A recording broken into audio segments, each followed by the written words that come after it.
Welcome to USA Global TV and Radio, where our mission is to provide education, entertainment, hope, and inspiration. USA Global TV and Radio connects you with experts and audiences all around the world every single day to help you succeed in business and to live a richer life.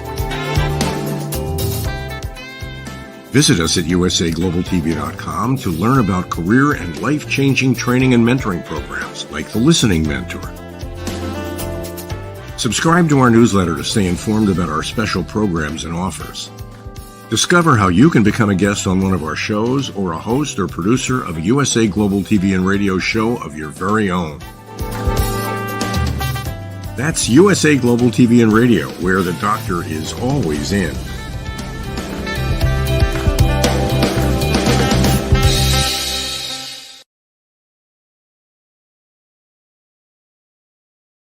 Good morning, good afternoon, good evening. Welcome home. Hopefully it's welcome back to USA Global TV and Radio. I'm Dr. Jacalyn Kerbeck. We're coming to you live from the lovely state of New Jersey in the United States of America.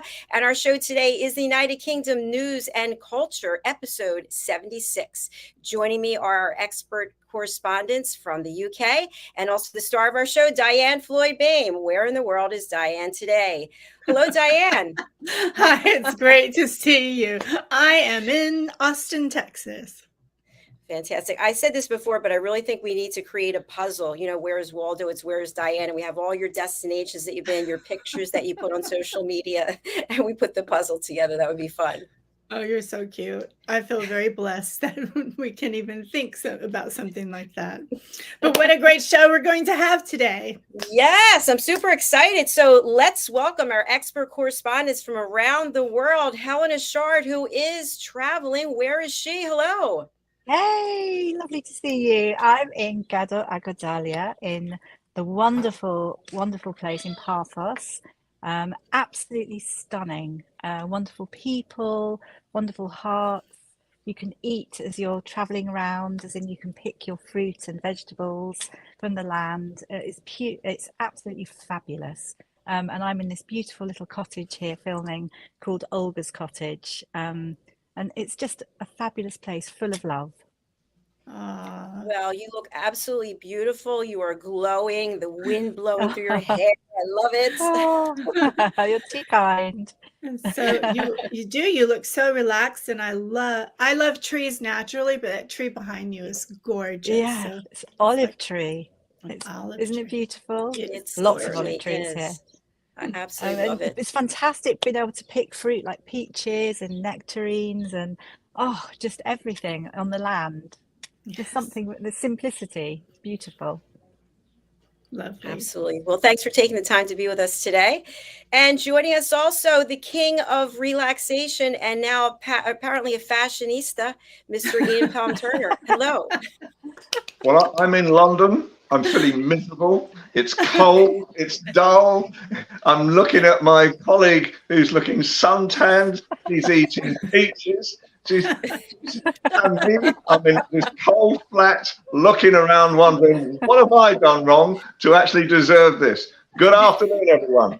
Hello. Helena does look like she's only 20. She's so happy. She does. She looks so beautiful. Oh, let us also welcome our expert correspondent, Simon Macdonald. Welcome. Hello, everybody. It's lovely to be back again. Yes, I really look forward to these Wednesday afternoons and so on. And oh dear, poor Ian, there he is in the deep south of England and just get miserable. And we've got bright sunshine here in the west of Scotland. It's a beautiful day today. The forecast wasn't so good, and it was the same yesterday as well. It's all happening here. It's so busy now with all the tourists coming up and looking at the registration plates and cars from all over Europe. It's quite incredible. A lot of people about, a lot of very happy faces, delighted to see that we've got decent weather.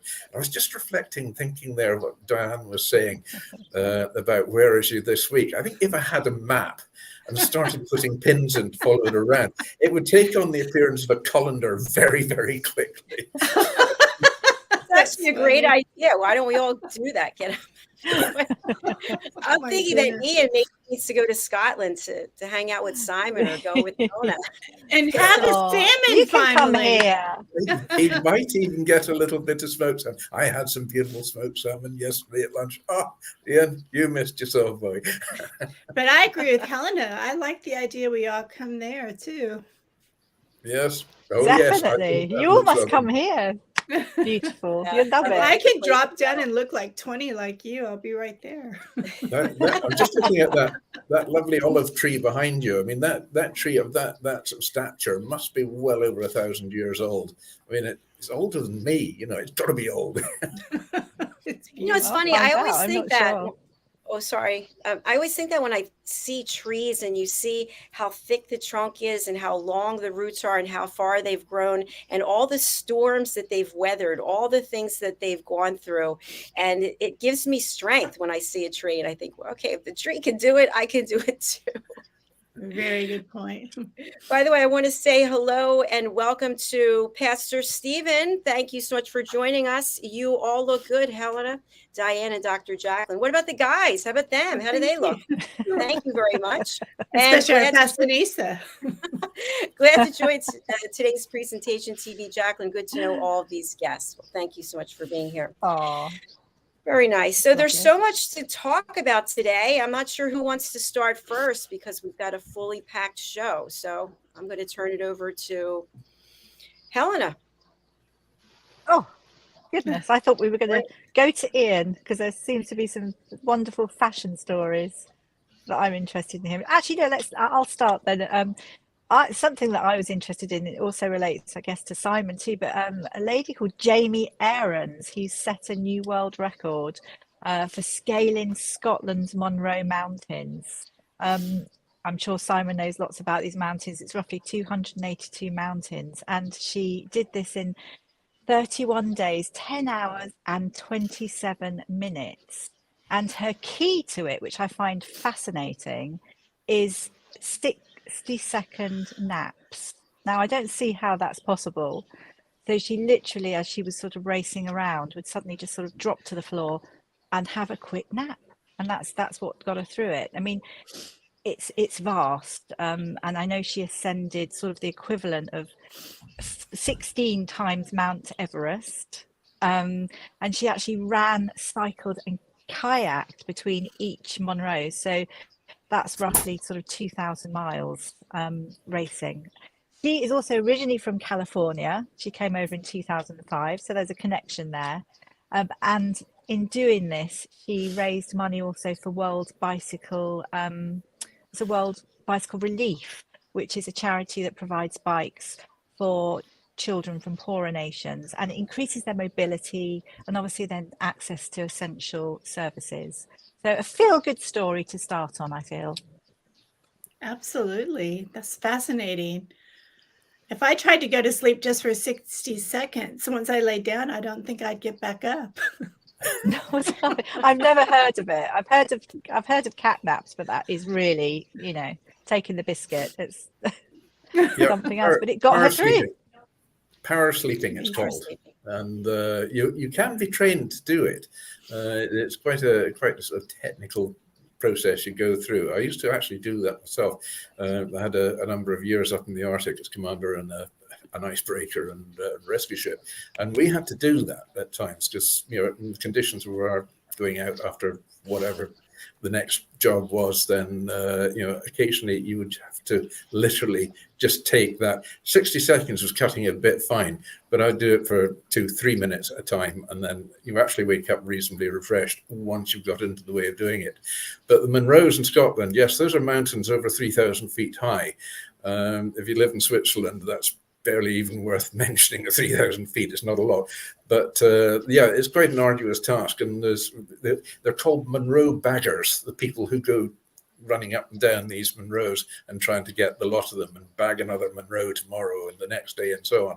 So it's quite a popular thing here. So the hills are alive with the sound of snoring, I suppose, every 60 seconds. That is fascinating that people want to run up a mountain. I can see running down or rolling down a mountain for fun, but Yeah, it's go what on. they invented helicopters for. You know, I mean, It's good That's true. exercise. Yes. It's also good to develop your lung capacity. I think Helena and I actually know about catnapping as well, because a while ago we were working for another channel, and it was a very hot day. And this lady that we were interviewing had a very monotone voice as well. And I felt my eyes closing, and on a live show, I fell asleep. And unfortunately, Helena was there with me and, used her elbow in my ribs, and I woke up with a jolt again. So sometimes, these, why I fell asleep, I don't know, but there you go. So sometimes these things happen. Yes, sometimes they do. Is anybody sleeping right now? That's what I'd like to know. Wide awake. Sorry, I might did you say catnap something? after. I've had me 60 seconds.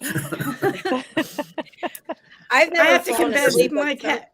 my cat naps are much longer. They're actually real live, honest to goodness naps. And with the heat the way it is right now, the heat just puts me straight to bed. I don't know how you feel, but don't you sometimes, of an evening, I'm sat in a very comfortable chair and I'm watching a program that I really want to watch, and I just fall asleep.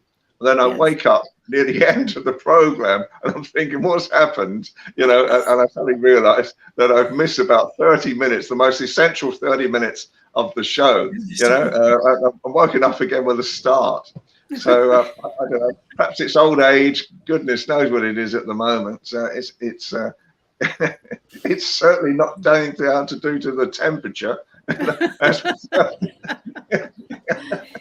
Well, Yes, I think we can liven things up with the fashion discussion that we're going to have about sustainable fashion. Ian, you want to lead us through that?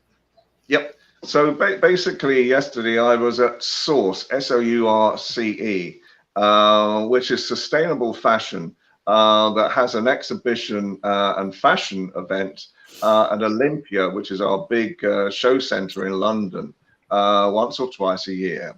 And so yesterday I was there really and I got recognised, which made me even more surprised.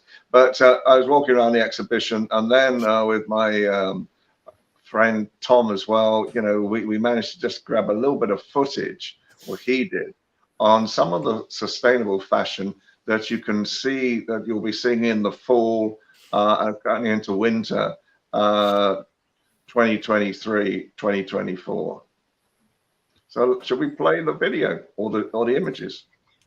Yeah, let's take a look and see. I was watching these last night. They were quite interesting. So let's look at the first one. Here we go.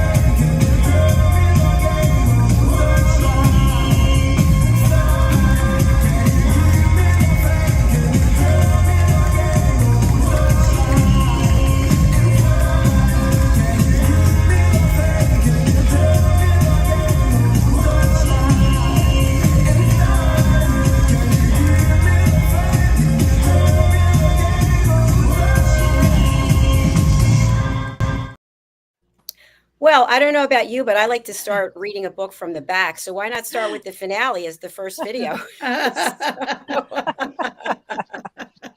Well, actually, because I had a ringside seat yesterday to watch some of this going on as well. So I think, and strange enough, afterwards, a lady came up to me, and then Tom, who was with me as well, pointed at her name on her, on her cards, around her neck. And I don't know whether you remember a very famous singer for us, but I don't know whether she was in America, called Heather Small. who was with a group called M People in the 80s and the 90s, and is now into sustainable fashion as well.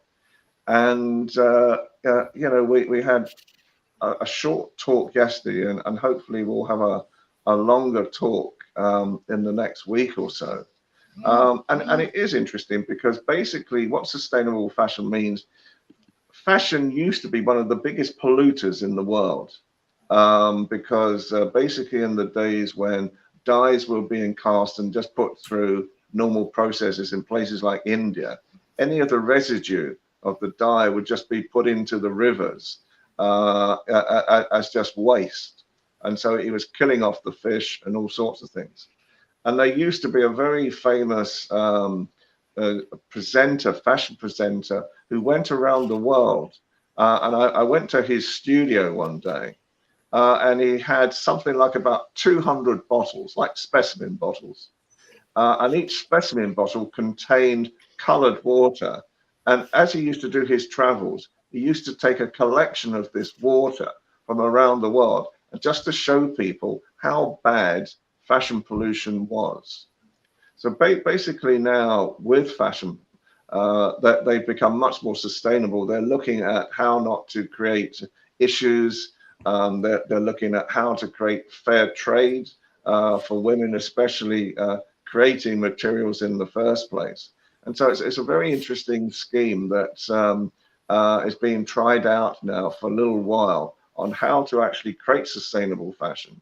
Some of the fashion that you saw then, and perhaps some of the imagery, if it's being shown as well, shows how glamorous it can be as well. You know, sustainable fashion doesn't have to be dull, but what it does do is that it gives fashion a new dimension of being able to sort of contribute to global warming and to all other aspects of the world at the same time.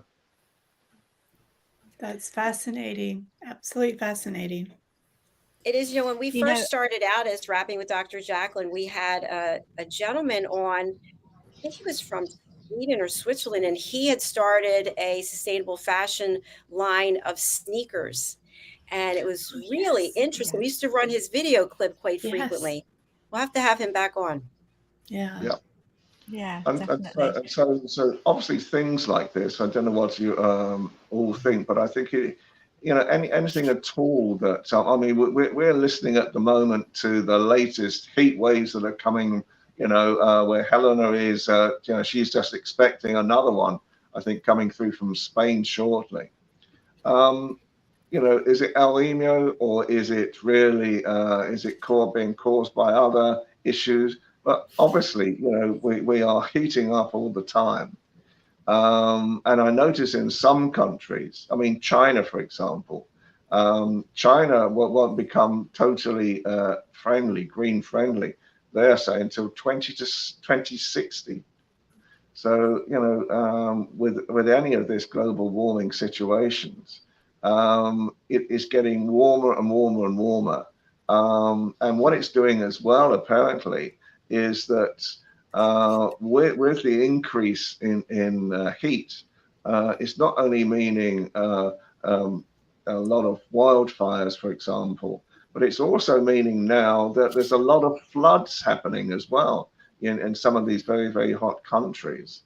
And so, when you look at these disaster reports that are being currently sort of shown during this period, we have to take global warming seriously.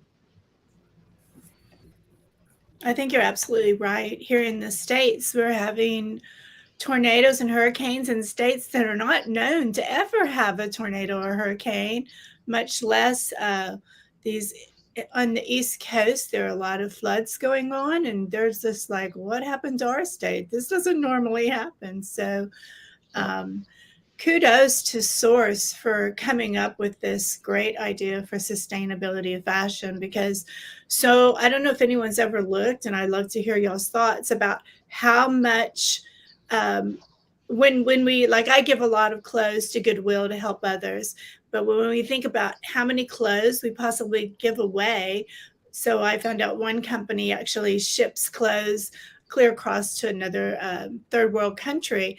And there's a lot of clothes being shipped all over the world. So if we could figure out how to work with existing clothes and turn it into fashion for today, I think that would save a lot. What do you guys think? Yeah, I think it's a good point. And I think absolutely. when you think about getting rid of your clothes, if you don't give them to someone, they end up in landfills. And just think about it. All this space is taking up in landfills. So I have a whole bunch of clothes right now that I want to give to someone. And I tried selling them first, which didn't work. But so I'm going to donate them. But it's hard to find places that will come to you. You actually have to go and take them. At least that's what I found. Yeah. Yeah. Yeah, And there's a then whole always ocean full of the plastic house. out there to be recycled into the fashion industry as well. I'm just thinking the fishing industry. One of those young ladies there on the right of your video with that hat that should look like a blushing yeti. It sort of reminded me of the cod end. That's the very tail end of a fishing net, where they've got this sort of shredded cordage to stop the net itself actually getting chafed. So I sort of thought, oh goodness, at last something from the fishing industry is coming fashionable for a change.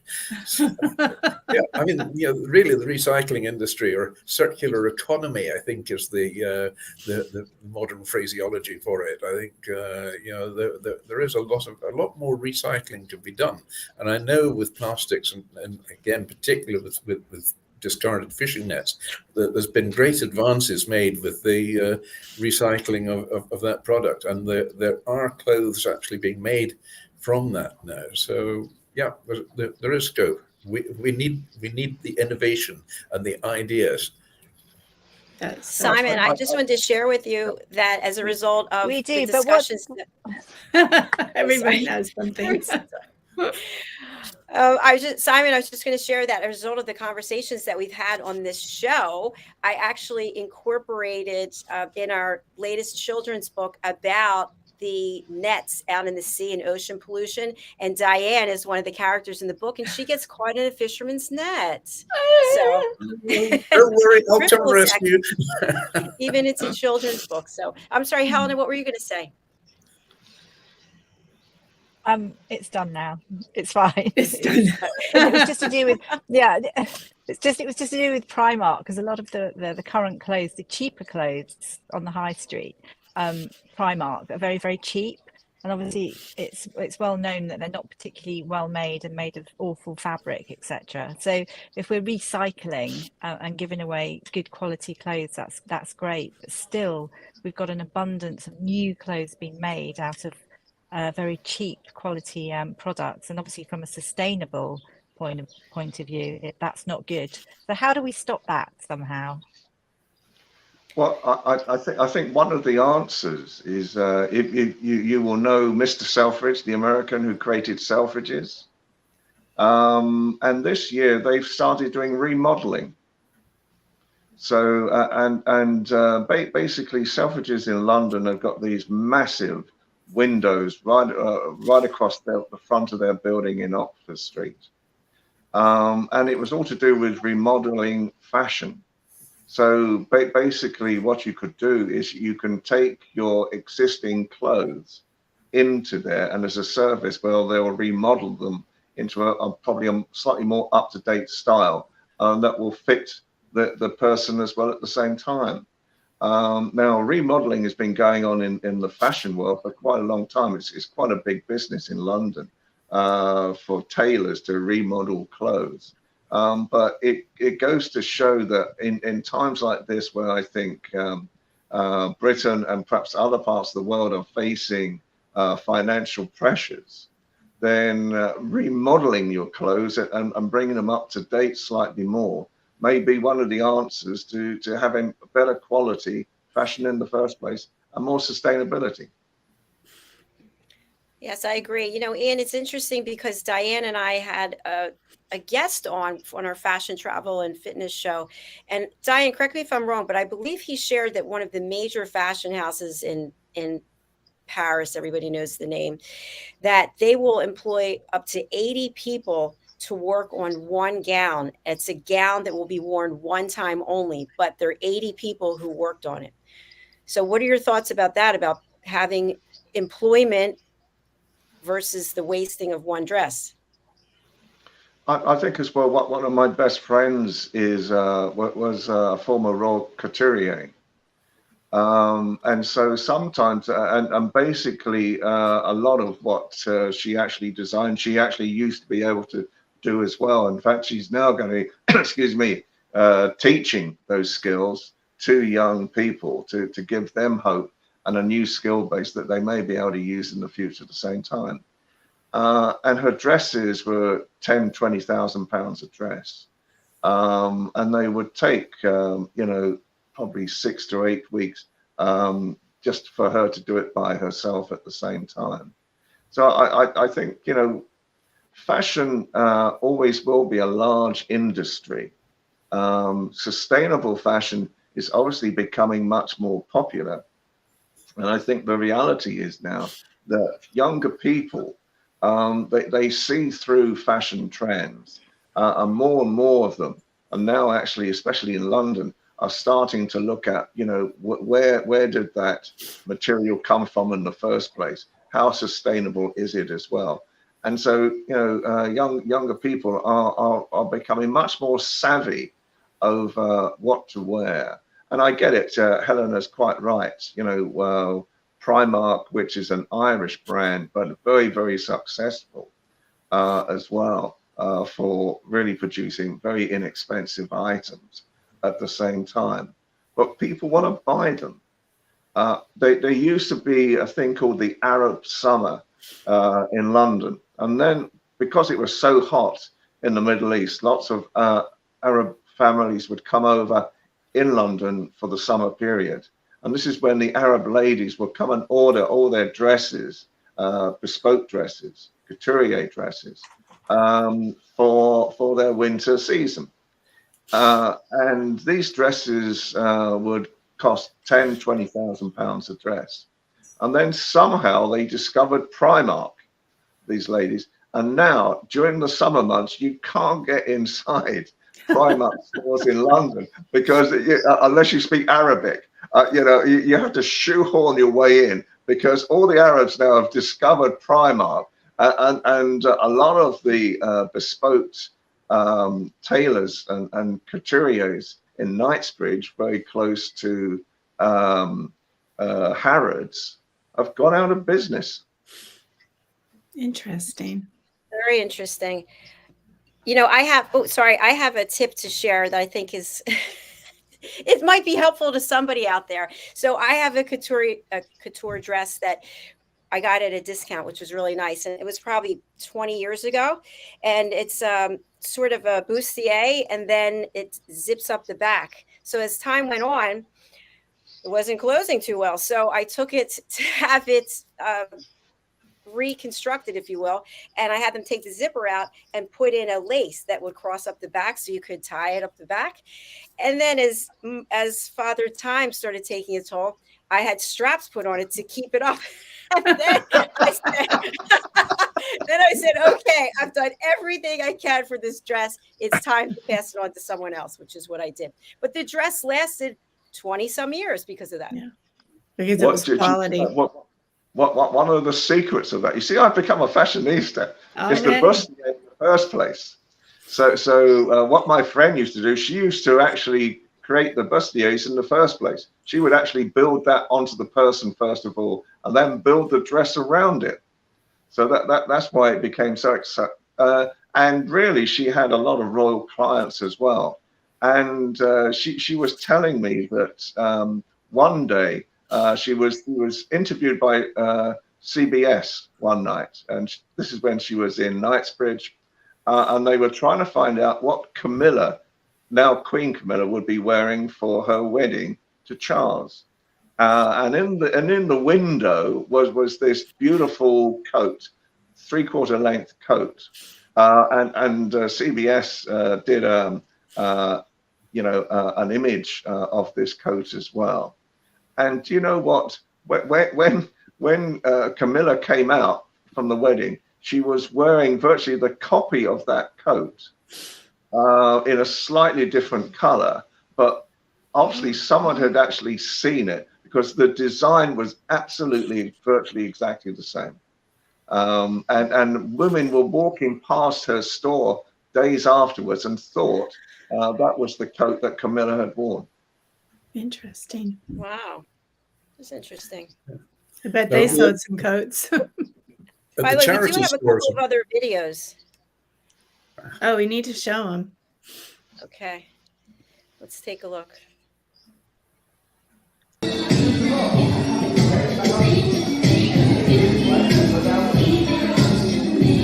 That's my cat.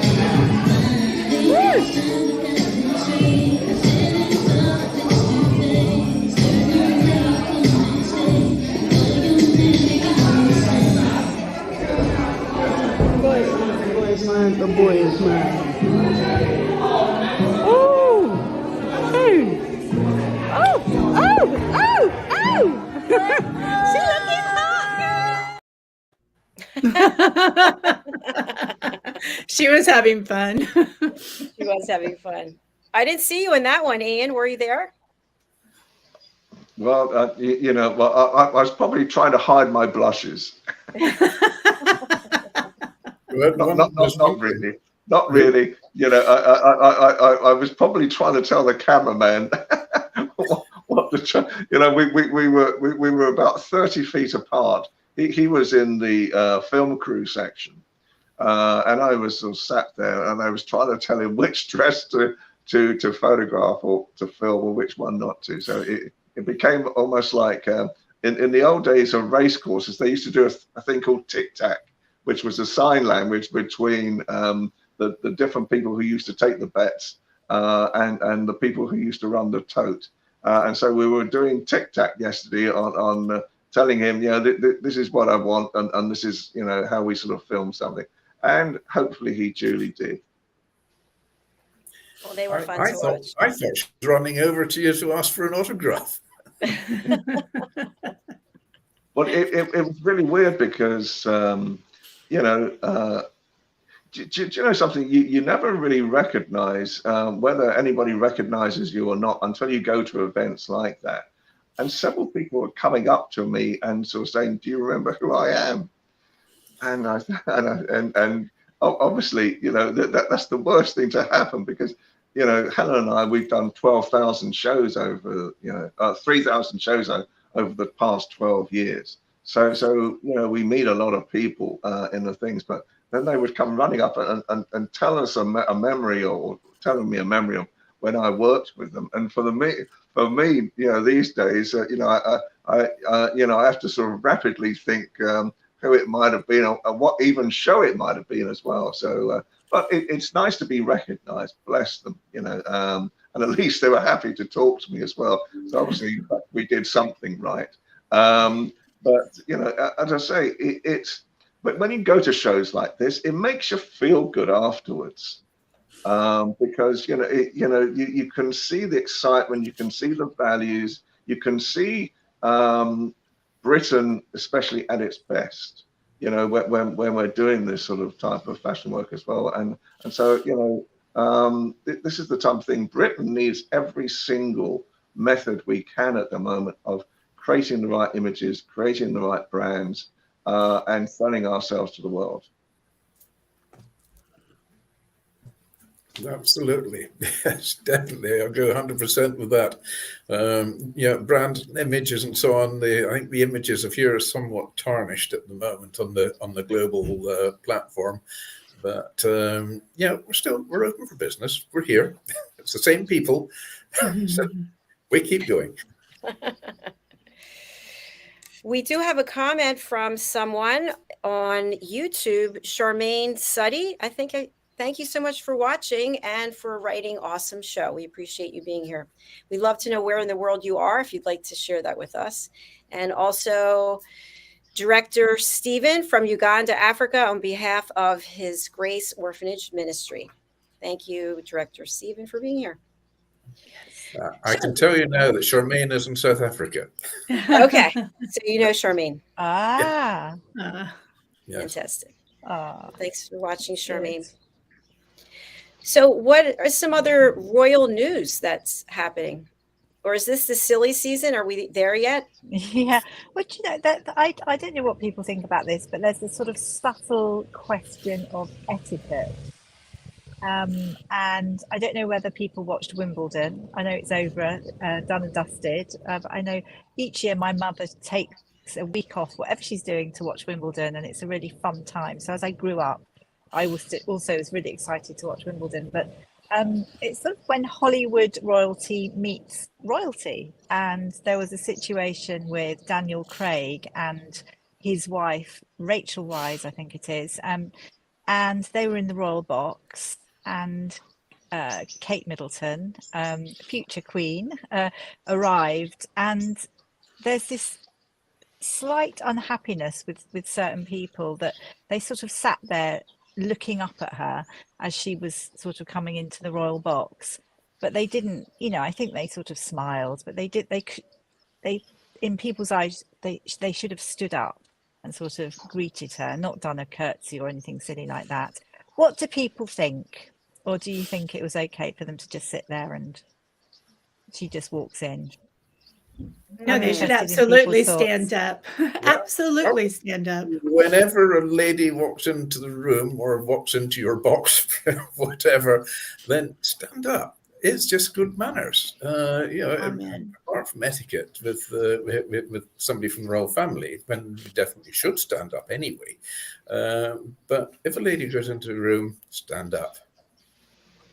I agree with you. I think the problem at times, though, is that people like Kate, sometimes she doesn't want to be that well recognised, when she's coming in, and she doesn't want to cause a fuss either. And I get exactly what Simon is saying. I get exactly what all of you are saying. But sometimes they get so much of it that they just want to have a normal time there as well.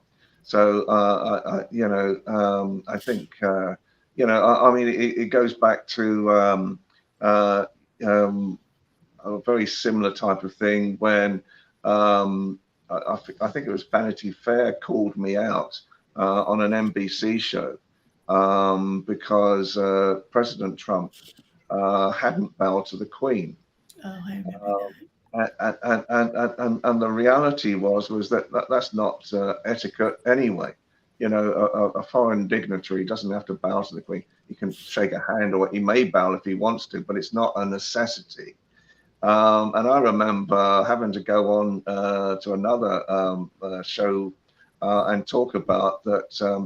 It might have been nice, but this is not. And I couldn't imagine your President Trump at that time bowing to anybody. To actually do with the Queen. So I think royal etiquette, it is difficult. And at times royal etiquette has been called out, where don't touch the Queen used to be part of it, where there was a very famous time when she was in Australia, and the Prime Minister of Australia thought it'd be a very good idea to guide around all these dignitaries with his arm or his hand on her back. And he was called out for this as well. Perhaps we need to get Philip Sykes on sometime to talk about the do's and don'ts of don't touch the royals. What do we think about Djokovic smashing his racket? Is that proper etiquette, or is that normal after you spend all that time playing? And well, he got fined over £6,000 for it, so I'd say it's not normal etiquette. It was quite an expensive racket that at the end of the day. Yeah, but I mean, it was a John McEnroe moment, wasn't it? Yeah, there you go. When you're looking at how much these guys earned, I mean, one guy got, I think, to the quarterfinals, and he earned £300,000 just to get to the quarterfinals. Wow. So I don't know what the because I think Helena will probably know better than this, but I've got a feeling, isn't there parity these days between male and female winners of Wimbledon singles? But it's obviously a lot of money, and I know they have a lot of expenses to pay out of that. But I think I was surprised when I saw that. I didn't watch because I was out working as usual, but But the reality was, when I saw it, it wasn't typical of Djokovic, and I was very surprised. But there again, he's trying to, isn't he? And again, this is only my very vague knowledge of tennis. Isn't he trying to create a new record for having, is it 23 Grand Slams?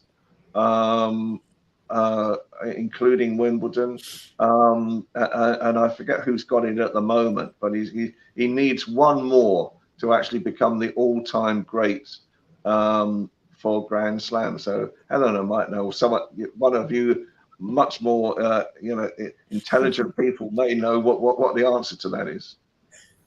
Not me. I don't know what the answer is there, but obviously I think to act out in such a way, I mean, obviously there's a lot of passion and upset to do something so, I don't know, so visual for the whole world to see. It's yeah.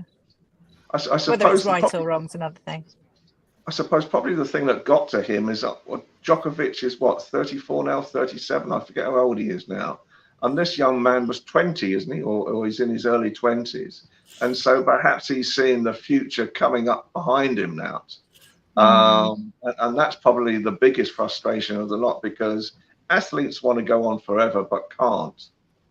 And so how do they retire with grace, and move on in their lives? And it must be, for football players, soccer players in Great Britain are one of the few professions where they are allowed to take their pension, if they want to, in their early 30s, rather than waiting to the end of their lives. Because at the end of a football career, a soccer career, that they could never find another, comparable job again. So I suppose sometimes when you see the future in front of you, and you realize that you're starting to slow down, and that you remember when he was that age, and what you were doing then, and now he got beaten, that's probably a massive blow to the ego, if nothing else. I'm sure it is. But I also think with these tennis players that they have, right after they retire, they can become commentators, right? They start talking about what it is that they see. So it's not like they have to go off to the pasture and just count their money and cry. Yeah, but it is psychologically, I think, a very hard thing to have that realization come to you. So, when you think about football players, and they've been smashed around for years, I think that's a different kind of retirement than the tennis players. I've always thought that I was very lucky because, I've done journalism in one form or another now for 57 years. It's one of those career patterns that perhaps they will cart me off in a box one day, but you never know. There might be a microphone inside it anyway. So. And here is Ian from heaven, coming to you from the coffin. What we see in here is very dark. Wouldn't that be a show? I know the answer, folks. I know the answer. We don't want that show. No, definitely. No, we don't want that show. Well, we have come to the end of our time for today, and I'm excited to announce that on Monday, we are launching a new show called Planet Earth, myself and Roland Friedel, and our special guest will be Simon Macdonald, and he will be talking about wind turbines. So stay tuned for that. Very exciting. All right, let's go around and share our thoughts with the audience as we close out for today. Simon, you look like you're ready, as always, with a quip or a joke. Well, just the quote of the day today is, again, perhaps aimed at our elevated listeners. So, courage is what it takes to stand up and speak. But courage is also what it takes to sit down and shut up. Woo! I love Yes. it. I love that too. Bravo. That's excellent. Thank you. Let's go over to Anna. Nothing as clever as that.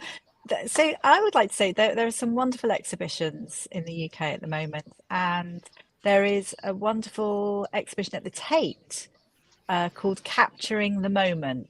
So I think it's always lovely to take yourself off somewhere and learn and see something new. And I think there's something in capturing the moment as well that's so special. And, you know, it's all about all those special moments and literally capturing them. I think this is to do with paintings and it's sort of overlapping.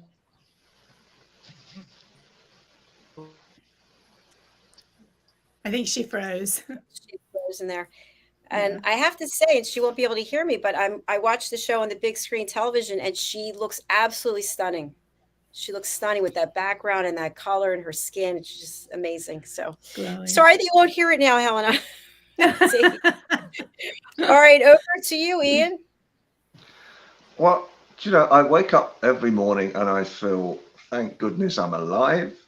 I count my blessings all the time, and I tell everyone else around me as well, is that, you know, when you have a great life and a great style and a great vision and the excitement, you know, I mean, Jacalyn and I, we've been talking recently about some new things that have been happening as well. And it is probably the most exciting time to be in broadcasting at the moment, and the new visions and the new values that channels like USA Global TV and affiliates will be working on now as well, and the incredible performance that and the amount of time it takes. I take my hat off to Jacalyn all the time, and to DIANN as well, and to all of you, because in reality, to have produced something really from a start platform like this, I am so grateful to be part of it. Oh, thank you. That's really beautiful. And Helena's back. Thanks. Thank you, Ian. Helena, you missed what I said about how gorgeous you look on the big screen TV that I'm watching over here. So you have to watch the show later and see it. Thank you. Oh, that's very kind. You. All right. Thank you, Ian. Thank you, Helena. Thank you, Simon. Over to you, DIANN. There's so much I could say. Politeness. It doesn't take much for people to be polite to one another. But Helena's tree is so gorgeous, and it reminds me how much I love trees. I've even written some poetry about trees.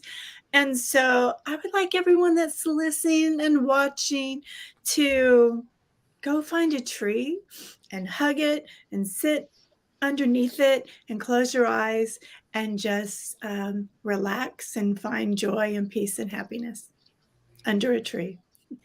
Thank you, DIANN. That was beautiful. Thanks. And for my announcement, I'm going to share my screen. And I'm super excited for those of you who haven't seen it, that we had a press release that came out on Sunday about the fact that we have partnered with E360 TV. And I want to give a big shout out to Mr. Ian Pelham Turner, who has really been a fabulous mentor helping through the whole process. And as a result of this, we will be streaming onto other platforms such as Roku, Apple, Amazon, Samsung, and Android devices. And also thank you to Ian for brainstorming with me. We've come out with some new offerings for people in the age group between 18 and 35. If you'd like to have your airtime for 5 minutes or 15 minutes, we have something for you in addition to all the other offerings that we have here. So we want to be very inclusive to people around the world, maybe people who are on a budget. You can get yourself out there, promote yourself for a 5 minute or 15-minute clip. So we welcome everyone. So thank you very much. And thank you to everybody for being here and for all your support and friendship and love. And that's all I have for today. Bye, everybody. Our next show is coming up. It's Global Social Entrepreneurs with Anne Scotland. So please stay tuned for that. And we'll be back on this show next week. But before we go, I'd be remiss to say that we have a fabulous sponsor. Who is it? It's DIANN Floyd BOEHM. Woo! Thank you, DIANN, for your sponsorship. Let's take a look at one of DIANN's clips, and then we will be back, as I said, right after this. Hello, boys and girls, and welcome to Story Garden. Your host, DIANN BOEHM. I'm so happy to have you here today. DIANN Floyd BOEHM tells wonderful stories that warm the heart, spark the imagination, and unite people and families across generations. For children, Diane's Harry the Camel connects with all of us who've ever wondered how different our lives might have been if only we'd been born something better, like a wonderful horse instead of an ordinary camel. In the end, we all learn along with Harry that there's nothing better than just being yourself. Diane's Little Girl in the Moon looks down on earthbound children and wonders if they know she's just like them. A story of love, home, and the bond between mother and daughter, its powerful theme that we're each of us different yet all of us the same plants a seed in children that promises to blossom within a loving and trusting grown-up.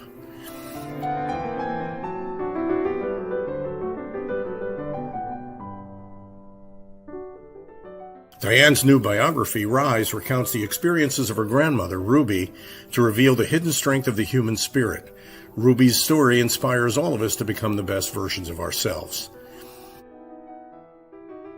You'll find all of Diane's delightful books and much more at DIANNFloydBOEHM.com. Visit DIANNFLOYDBOEHM.com. That's DIANNFloydBOEHM.com.